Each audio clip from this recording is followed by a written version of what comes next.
C'est bon? Ok, on va y aller. Alors Pierre Gattaz, bonjour, on est ici au CES de Las Vegas. J'aurais voulu connaître le regard du MEDEF sur la French Tech, sur toutes ces startups qui sont présentes ici.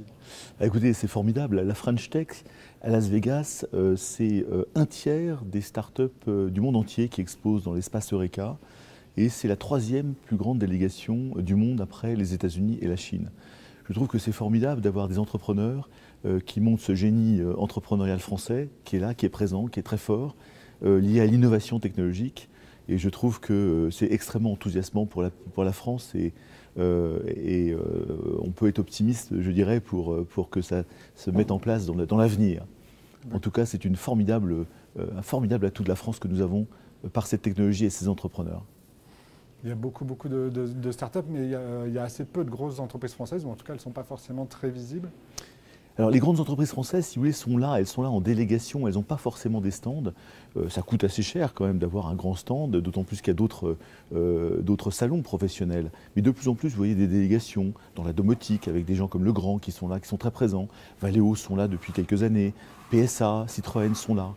Je crois que tout ça montre qu'en effet, nos grands groupes sont présents, pas forcément par les stands, mais ils sont présents, ils louent des appartements aussi, etc. etc.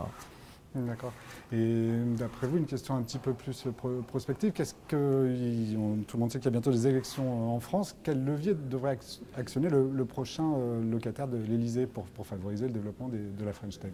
Écoutez, je crois que le prochain président de la République devra se rendre compte qu'on a un formidable vecteur de croissance par l'innovation, par la révolution digitale tout simplement, par la force entrepreneuriale que nous avons en France, qui est unique, par l'expertise, les talents, les énergies dans toutes ces technologies du futur, et qu'il faut donc faire confiance à ces forces entrepreneuriales et technologiques qui font la France de demain, et surtout faire les réformes de base. Les réformes de base, c'est quoi?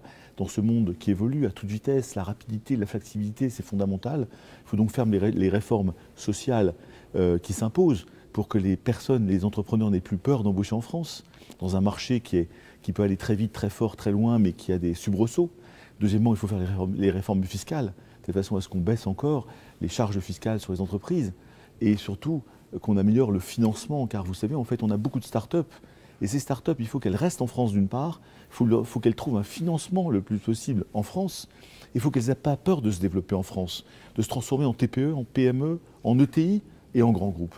Donc je crois que les deux réformes fondamentales, c'est le social et c'est le fiscal, et puis bien sûr la simplification de l'environnement réglementaire législatif. Et je rajouterai le quatrième bloc de réforme, c'est l'enseignement, l'éducation, faire en sorte en effet que les entreprises puissent trouver les expertises, les talents dans les métiers professionnels, les métiers techniques, technologiques, qu'on trouve parfois pas en France. Donc voilà les 4 blocs de réforme, c'est le fiscal, le social, la simplification et l'enseignement. Pierre Gattaz, je vous remercie. Merci beaucoup. Merci.